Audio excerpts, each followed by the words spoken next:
All right, folks, if you can get settled in and get ready to go here for our third session of the day. And hard to believe, but we're still pretty much on time. And we're going to be talking about using technology to create efficiency. So we got a great panel up here, and first to introduce himself is going to be Mr. Dave Dusick. Thanks, buddy. My name is Dave Dusick. I'm the president and founder of Racetrack Engineering, and I'm wandering around here with my business partner, Scott Elkins. We come from, most people know me from Indianapolis, did 25 years there at IMS in the engineering department, and then we created Racetrack Engineering to take what we learned at Indy and filter it down through the sport. So that's what we're doing now, is trying to help introduce technology to motorsport facilities across the board. Engelbert, please introduce yourself. So hi, my name is Engelbert Gieskes. I'm actually from the Netherlands, so across the pond. And I work at MyLabs. I'm the head of motorsports, and most of you guys know us from our timing setup, but next to that we actually also do a lot of safety systems. So yeah, happy to be here. Jason. Jason Kennedy from Yato Interest Group. We have two different companies. One's a high-performance driving school throughout the Midwest, Great Lakes area. We go to tracks like our friends at Pit Race over here and Gingerman over here. From that, we spun out Trackside Systems, which is a technology platform we built to run our own business as it grew. It's now in numerous tracks throughout the United States. I think our friends from Alaska are over here, their customer. And we build large campus Wi-Fi networks at tracks across the country. We build the back-end technology systems for ticketing, registration, all that type of stuff as well. So it's kind of a full package solution. And Alex. My name's Alex Walensky. I'll start from the beginning. For 6 years, I was the chief operating officer for Monticello Motor Club, a premier country club racetrack in upstate New York. 2019, I left that and started my own consulting firm. Monticello was actually my first client, to take my collective knowledge, engineering knowledge, operations knowledge, and share it with other tracks across the country. And while I was at Monticello, I installed some Alley Tracks safety products there and was a customer of theirs, believed in the product so much that I'm now the North America rep for Alley Track safety systems. All right, we're going to start off with you with the first question for this panel. The ultimate goal is safety, okay? And I think there's a lot of concern when you make a big change and bring a system like Alley Tracks on, that you're going to be taking a little bit away from the safety edge. Everybody's been doing this the same way for so many years.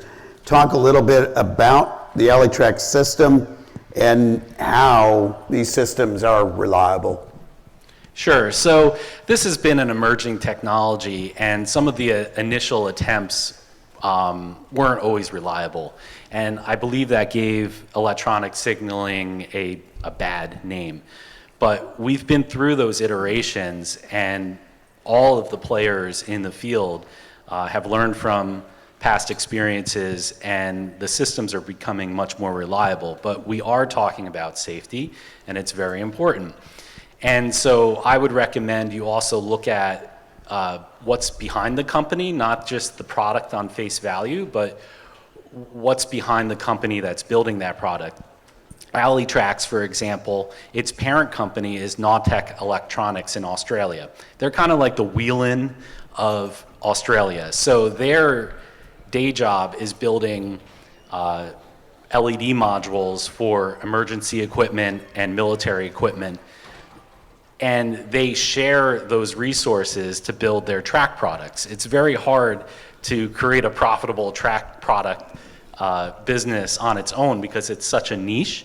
So Alley Tracks, for example, having a parent company where they could share those engineering resources and technology resources and put that into the track product is very important. Some of the innovation that goes into the product, for example, Alley Tracks, the software is two-way.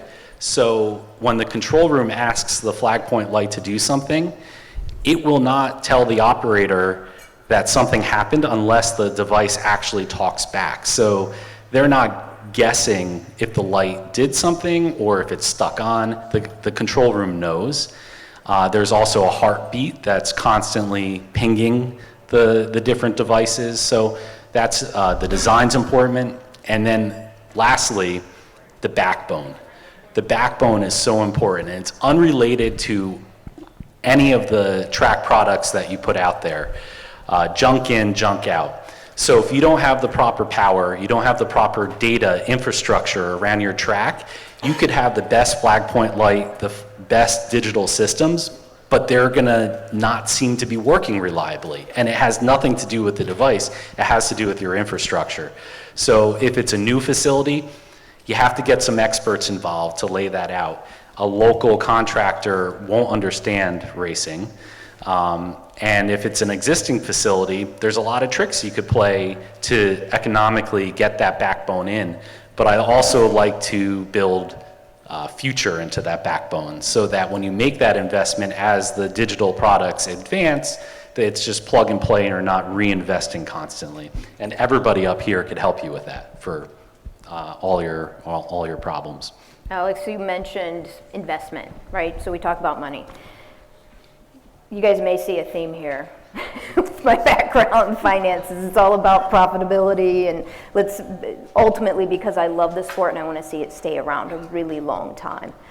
But I have to ask first, the way you, is it Engelbert? Yeah. Did I pronounce that correctly? That's correct. It sounded so much better coming out of your mouth, though. So we'll just. I'm probably longer used to that name than you are. That's fair. Did I lose? There we go. Okay. So kind of shifting gears, again, it goes back to expenses. How can grassroots, right, bootstrapping, how can introducing technology, we talk about infrastructure, and I've been a part of IT projects that is all about the hardware side. You have the software side and you have the hardware side. Software is the fun stuff on the computers and the phones. The hardware is the non-sexy side, I like to refer to it. But there's expenses. Any suggestions on how the grassroots bootstrapping folks could introduce technology? Because it can get expensive. Yeah, basically, if you look at MyLabs, this year is our 40th anniversary. And what we've always done when we created our products is to create it for different types of people. So we have, if you're talking about safety, we have FIA graded, highest level LED panels and GPS systems. And then we just use, the same backbone, so the same reliability, the same knowledge, but just less features and maybe a lower grade LEDs which are in there to make it actually accessible for any type of circuit. So it's possible. It's just a matter of figuring out. Yeah, for sure. And next to that, what we try to do is always, together with circuits, figure out who is going to be the guy investing. So, for instance, it could be that you want the participant, the racer, to invest into certain equipment so that the track doesn't have to do that. So then the track only needs to invest minimum into the infrastructure, and then a lot of those costs are actually being pushed down towards the actual racers. In addition to that, the first step for us, well, first let me ask, how many people in the room are road course, track day, that sort of thing? Okay, good number, great. And then how many are circle track and dirt track and that sort of thing? Okay, so a little of both. This applies to both, but our friends at Autobahn found that we helped them install a camera system for race control, but in addition to Mike using it for race control, Kyle stole the cameras and now they do a live stream and have found great success with their live stream using technology that was created for race control. So one of the things that we try to do very early on is sit down and look at the big picture and say, okay guys, this is what you need, this is what you want, how do we maximize the value of the dollar? And you use the word sexy. The race control stuff is not sexy, but it's important. How do we add in enough sexy with what you're buying now to entice investors, your members, your drivers, those things? I think you have to do it in parallel, but you have to do it with big picture thought process.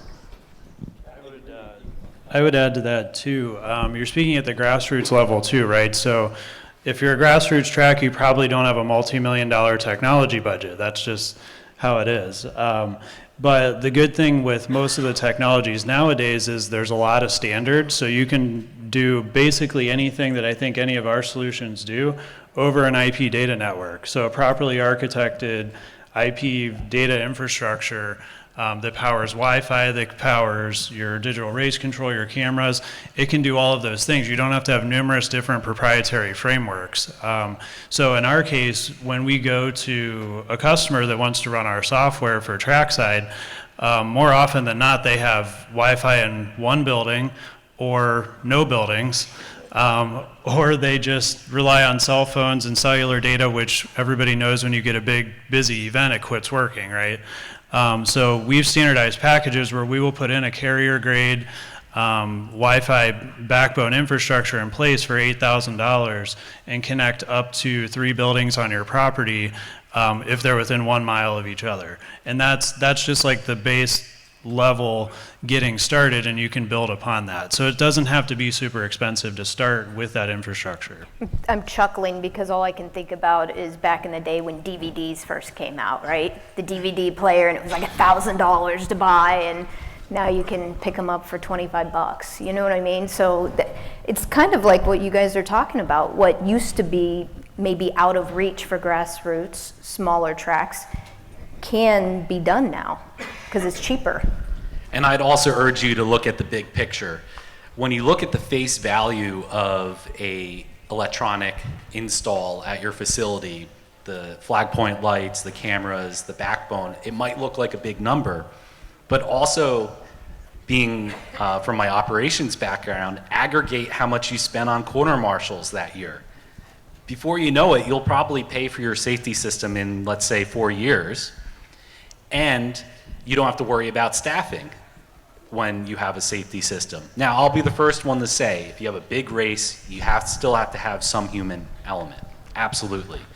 But especially the country club facilities, the grassroots facilities, you have to look at your every day as a potential revenue generator. And when you're not having races, you're gonna have corporate events, you're gonna have manufacturer partners. Those are days that you don't need corner marshals. You could run with a control room and a safety system. And for example, the Alley Tracks flag point lights can now display manufacturer logos or corporate logos, and you could upcharge for that. So it's about looking at the big picture and being creative and not just seeing that number and going, oh, we can't afford that, because if you break out your notebook and start doing the math, you probably can, and there will actually be dividends for making that investment, including better safety. A lot of the technology that you need as far as the backbone, the Wi-Fi backbone to run this stuff allows you to also stream your events, which you can then monetize and find some sponsors that'll be all happy about that as well. Yeah, or even make it personal. So using a GPS system that ours and I think also yours provides, you can just use a follow me functionality. So it means that if this specific car was on track during a track day, you can actually get a clip after your track day, and you get only footage of you taking those corners. So you're using technology to upsell your own track time. Dave, I want to talk a little bit about what you do, one of the services that you offer, because one of my pet peeves when I go to a racetrack, either as a fan or as a media guy, is when I can't hear a darn thing over the loudspeakers because the speakers were installed in about 1952. And the wiring's been spliced and re-spliced so many times, I don't Be think... careful, most of these PA systems were probably installed in 1952. That's what I'm talking about.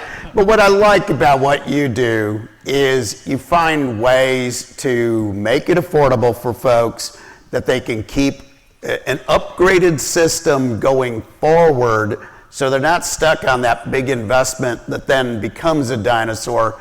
But the other thing is the service behind when you take on a new client. Unlike just a crate showing up, you guys handle it all. Yeah, I think that's important, and you know, these guys will say the same thing. The biggest thing to keep in mind nowadays is what you said about the DVD player, and now we're on to streaming. Most of us use PA systems, have PA systems that were probably designed in 1952. We managed the one in Indianapolis that was designed in the 50s. And then we finally upgraded it and made it digital. But the key is, and Alex said it as well, anytime, at this point in your life, if you're investing in anything for your infrastructure of your racetrack, you need to be building towards a bigger plan. You need to have a bigger plan in mind, like you're talking about with integrated Wi-Fi systems. Everything needs to be a building block towards something bigger. If you're just band-aiding, doing what you've done for the last 20 years, you're sort of burning money a little bit. If you know, it's the mindset of switching from fixing it to investing in upgrading your facility. And the important part is to make sure that you have somebody who will be there with you so it doesn't show up on a pallet and sit in the shop for 6 months. That's how Alex got involved, is he became the guy that took it from a pallet to a system. You know, that's the most important part. We like to call that technical debt. Avoid technical debt. Architect properly, and then you don't accrue technical debt as you expand with technology. And Jason, talk a little bit about how trackside system, it's just about efficiency on stuff. You guys are the experts, you know, you don't have to hire 20 experts. You guys can help with a lot of different things that you do. Yeah, so you know, trackside brings kind of a lot of the various digital tools together that different tracks are trying to use and problems they're trying to solve.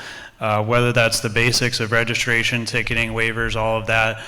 Trackside tries to take things to the next level, so texting's built into the platform, your marketing's built into the platform, and when we go to a track, we assess that whole technology environment. So if you, again, either have lackluster internet service or none at all, we build you an entire package solution that solves all of that. And if you say, hey, I want to be able to add cameras, or I want to be able to do some streaming, or I want to be able to do one of these control systems later on, you know, we can design for all that and bake that in. Alex and Engelbert, talk about your systems, because one of the most dangerous jobs at a road course is a flagger. And I know that because I've seen a lot of accidents as a photographer standing next to the flaggers. Talk a little bit about how your system just makes for a safer race event. Basically, LED panels were thought of to make it safer for flag marshals. Yeah, you make it more visible for a racer that an accident has happened just around the corner, and it enables your flag marshal to actually go out there and to take out a person or a competitor out of a burning car. Yeah, in a safe environment. And to actually add to that, at MyLabs we make the combination of LED panels together with GPS and onboard flagging systems, similar to I think what you guys are doing. And that actually makes it possible to, even before the racer, the upcoming racer, to see a flag panel just around the corner, he already knows and he already gets on his dashboard that he needs to slow down. And not only on a Monday to Thursday event, but this is technology that's being used by MotoGP, by IndyCar, to make sure that, and this has proven itself under 200,000-300,000 people in the stands. So we know that this is really a reliable safety system. Sorry. Okay. So technology. I actually have footage of a car coming and hitting a camera and light assembly. It's very dramatic. But if that was a person, that would have been a problem. But I'm going to focus more on preventing the incident before it even happens. And you touched upon this. I'm a grassroots racer myself. I try to get to 6 or 8 tracks a year with NASA. And you always hear in the paddock, oh, but I didn't see the flag. That's always the excuse. Well, digital flag point lights make it much more difficult to not see the flag, especially with the latest technology that we're now coming out with that meets the new FIA regulations. The viewing angles, the brightness, it's sad to say, but it's going to be more noticeable than the human waving the flag. So in big race events, having both together gives you the best of both worlds. You have the human element plus the digital flag backing them up. And when it's a lower profile event, I guess from a safety standpoint, corporate event, track rental, and you don't have the human element out there, for the consumer that doesn't even know what flags are yet, that bright light is very good to stop them in their tracks, even if they didn't go to a driver's meeting. So there's just a lot of ways that this is the way the industry is moving. This is why the FIA has gotten involved and backed it. It's the way of the future because it increases safety, it increases efficiency. Okay, so I've got plenty of questions. You're good. If we don't get any questions from the audience, Can I back go up ahead. to, in addition to the safety aspect you're talking about there, the one thing that's really important, and this is important to the short tracks in the room as well, when we first started showing up with my laps at the dirt tracks in the southeast and short tracks, the one thing that digital technical systems give you is data. It takes away the subjectivity. Now we're not arguing about whether or not the scorer likes me or not because I have a piece of paper in front of me that proves it. When it comes to yellow flags, we have the data. We know where the car is. We know when the flag was on. We know that you saw it. There is no discussion anymore, right? And I know everybody in this room spends most of their time arguing with racers, right? So those are the, earlier the very first session, they talked about how do you determine success of an event. It's not all bottom line. There's all these other intrinsic values that come along, and operationally speaking, that's a huge operational component to adding this technology as you go along. If I could add to that a little bit too, just with the digital safety front, one of the features with Trackside is a digital control and safety screen. So if you do have an incident on the track, your medics are responding, do you have the information at your fingertips to know what blood type that person is? If they have any other emergency medical information, do you have an emergency contact on file, or are you sifting through a pile of paper frantically trying to find that? And then we all know what happens after the medical situation is covered. We're looking for the waiver, right? So can you find those things when you need them? And if you're not using digital systems, you probably can't.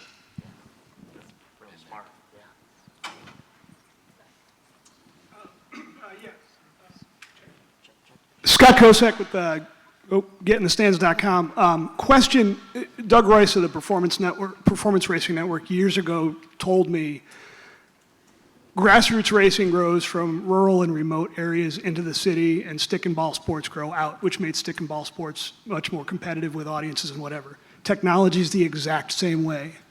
Talk to us a little bit about the objections that you're still getting from the more remote grassroots racetracks for embracing technology when, we talked about it with pit pay earlier and the monetization, to know that you've got systems that are available. Talk a little bit about the current objections that you're dealing with some of the tracks who have yet to embrace digital, remote functioning like this. I'll take that one. So we deal with a lot of drag strips, and there's a lot of drag strip owners that have done the same thing the same way for a very long time, and it got them this far. But when it comes to adopting technology, it's a struggle at times. So we've actually had to build tools to kind of supplement dealing with that adoption. So what we found is the key really is a gradual introduction. If you try to cold turkey it and force everybody to change everything they're doing right away, you're going to have a real struggle on your hands, and you're setting yourself up for failure. So We've built tools like the trackside point of sale where we can still take that transaction of the guy that wants to pay cash at the gate and not touch a computer at all. So you can still run that transaction through trackside, get all the reporting, the data, the analytics, but that person can still pay the way they want to do, the way they want to do business. But then you add incentives to get people to adopt the technical tools. So whether that's small discounts for registering online in advance of an event or buying your tickets online, or some tracks are starting to look at doing gate fees. So if you're going to make us handle your transaction and not buy online, it's going to cost you a little bit more. So those are some of the things that we've seen and some of the ways of dealing with that. Yeah, in addition, for us, it's about easing the introduction, if you will. So we have what we call our road show, where we take our technologies on the road. We did the SCCA runoffs this year. Several years ago, we did timing and scoring in the Southeast. And at first, the guys in that scene were like, no, no, no, what is this? I don't want you. And then once we showed them their lap times and they could see the data and they could see information, now the teams were calling us, asking us to be at races, right? So our mission is to sort of a test it and try it and feel it out sort of approach, you know? And we like to get out and stay in the industry and let people touch it and see it and feel it and understand how it works and sort of be a partner with you through the process. If you jump online and you say, ooh, this looks fun, let's buy it, and it shows up in a pallet at your shop, you're not going to have a good response to that product, right? So our goal is to make sure that we're there with you so that if you do buy something, you make sure that it works out and you understand it is the key, right? That's what you said, is you got to understand what you're buying and understand how it can help you, or you're not going to like it, right? My mom has an iPhone, and every day my 11-year-old niece is teaching her how to use it. That's the only way she likes the iPhone, is because of my niece, right? So we got to continue to do the same thing. We got to help people understand it's not so bad. Yeah, and there's enough of the systems out there now that if you're a track owner, going on what Dave said, go out and see a system, see a control room. The alley track system at Monticello, everyone in this room is welcome to come see it. Just reach out to me and take the time to come visit, and I'll show it to you. And from a racer perspective, it's a little bit of change management, and I think that it's organically happening where racers are starting to say, wait, there's no downside to this. This is only going to help my safety, help my understanding on track, and plus it's prevalent in Formula One and a lot of the series below that. So it's where we're going as a racer and as a track owner. Peel back some of the mystery and go visit a facility that has one installed. Quick question for you gentlemen. Any of you can take it. I like talking to all of you.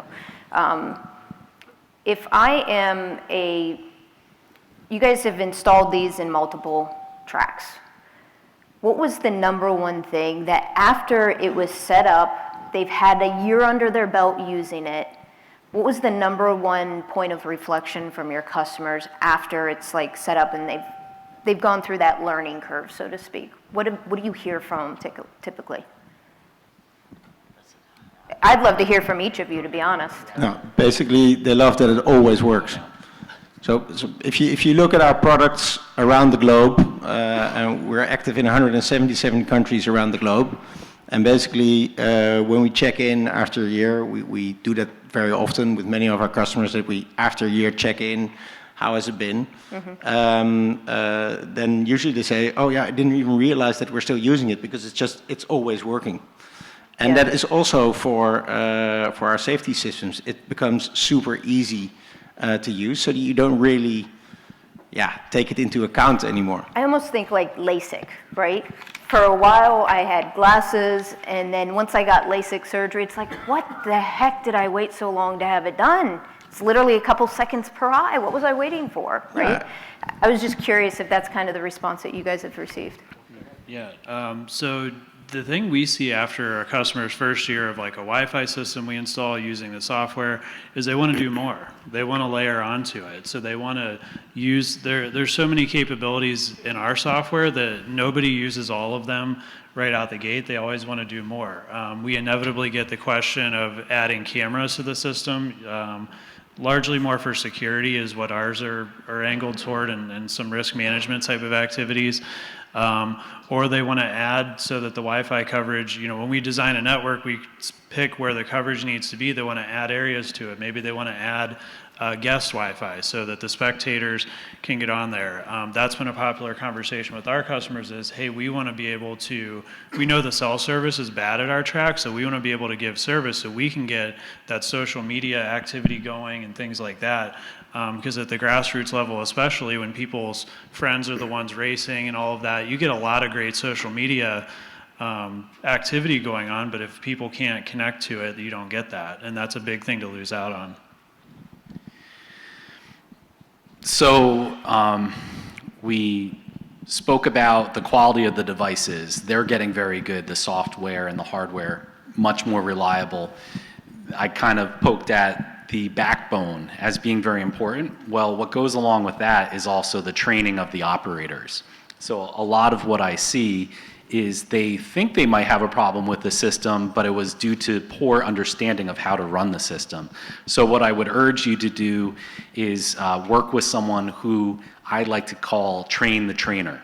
So I'll earmark someone at your facility as having the skill set to be the super user, and I will give them as much information as possible. I'll challenge them to even be better than me on the system.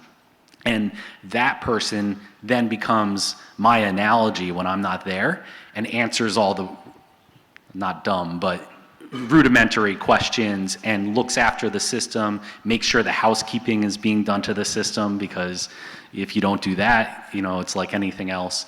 So that's one of my big points of feedback that I've given myself is train the trainer, create a super user at each facility, and that makes the experience of the complete system as a whole better long term. What does the customer tell you, though?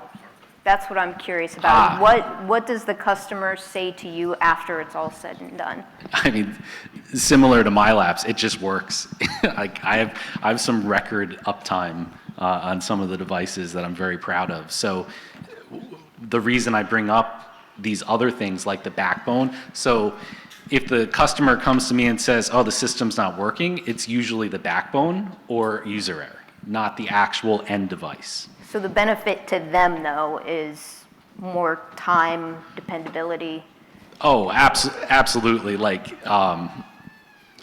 all these things we're talking about, it's one of those aha moments of, man, I wish I did this a while ago. Like, why was I so scared of this?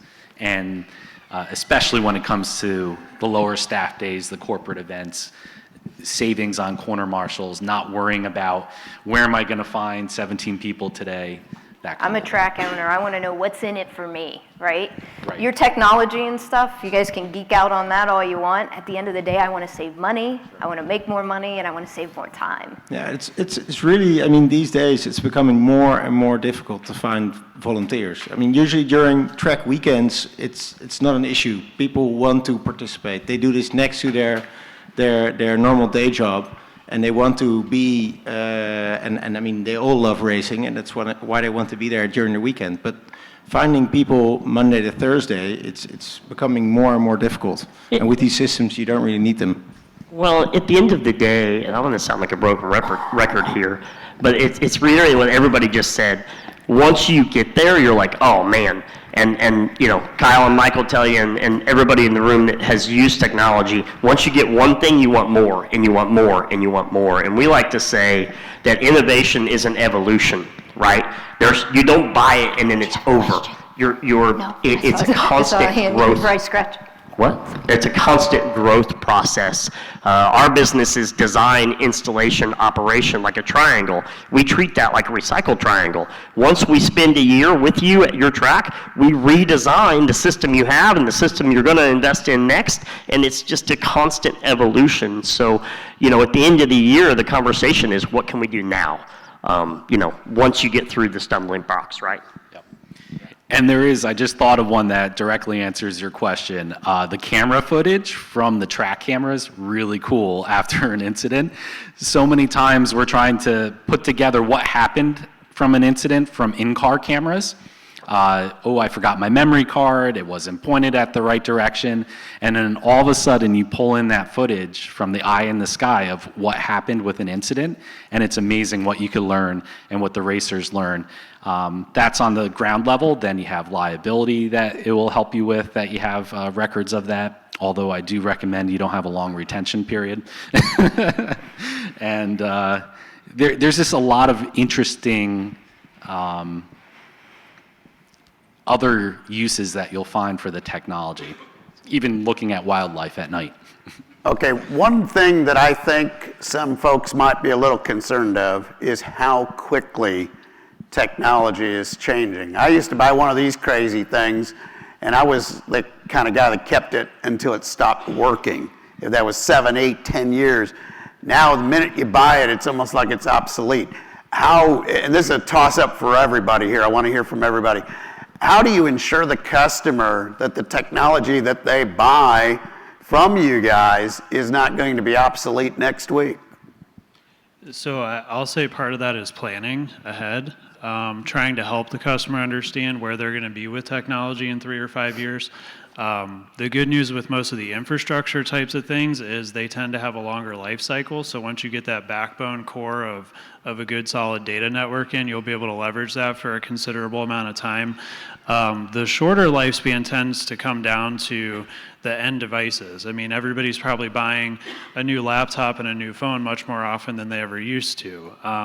So those types of devices have a shorter life cycle to them, but it's understanding how those intermix with whatever systems you're using and following the support guidelines. So we publish, for our product, we publish guidelines that say, we certify the use of this version of Apple's iOS up to, or going back to this certain point. And then we keep our customers, well communicated on as those things change. So there is a little bit to manage there, but our philosophy is the customer shouldn't have to really deal with that.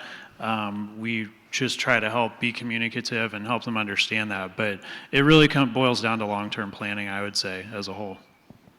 So basically, at MyLabs, we always try to make our products backwards compatible, which also leads to issues and complaints. So last couple of weeks ago, I had a customer on the line who was complaining about the fact that after 22 years, his decoder stopped working. and really, he told me off on the phone. And I was, okay, hold, stop here, stop now. Look around you. Now, look around you. What around you is older than 22 years and still works? And then at that moment, the whole conversation went dead. And he said, okay, what is the trade-in price that I can get? And everything was solved. But yeah, I mean, at MyLabs, we really believe that quality and reliability is the very most important thing. That's also why we've been partner for Formula One since '86. IndyCar, NASCAR are all timing or using our timing equipment since mid-90s. I mean, reliability is key for our customers and for us. Yeah, I think, we all touched on it, but the key is a proper backbone. And don't buy a singular piece of technology. Design and build systems that are integratable. The cool stuff, the stuff that creates revenue, comes from integration of multiple systems into the same database. Think bigger than just fixing my PA or giving myself Wi-Fi or having a ticket system or a scoring system. Think about integration and how, and talk to somebody. All of us up here will be glad to help you think through the problem that you're actually trying to solve and make sure that you're maximizing the opportunity to solve other problems along the way with a system that will stand the test of time, not be outdated in 2 years. Alex? Exactly the same. The good news is, for example, a strand of fiber optic, that really hasn't changed and probably won't change as long as you have a high quality one. So everything on the other end of that fiber optic, yeah, it might change, but that's simple to get to. It's not a lot of labor, and it's just like upgrading your PCs. But if you don't invest in that high quality fiber and get an expert up here to help you select that fiber, that's where the problems will come in, because digging those trenches, running those conduits, that's expensive. So as long as you have that good backbone in and you use some experts who we all made mistakes to learn where we are now to help you make the right decisions, you could feel pretty good that the upgrades over time will be minor. What did we learn from this group? Well, we learned a lot. Again, another great group. Technology can not only help you save money, but it can help make the track safer for everyone there, including the drivers. Efficiency is the key behind a lot of the changes that you'll end up making. Personally speaking, tracks can change their PA system without going broke, thanks to Dave. And also, integration is the big key. But sometimes when you try to do things on your own, you're trying to reinvent the wheel. A lot of the companies that are out there to help you have done this numerous times already. Let's give these guys a great round of applause. So, two pieces of great news. The folks that work hard behind the scenes, Aaron in particular, managed to get our coffee and water and everything back into the break room over there. So if you need a little drink, there are now available, which we weren't supposed to lose them before. Our off-road group is up next. So Marty, Matt, Chip, and Jason, please come to the stage now. Thank you, guys.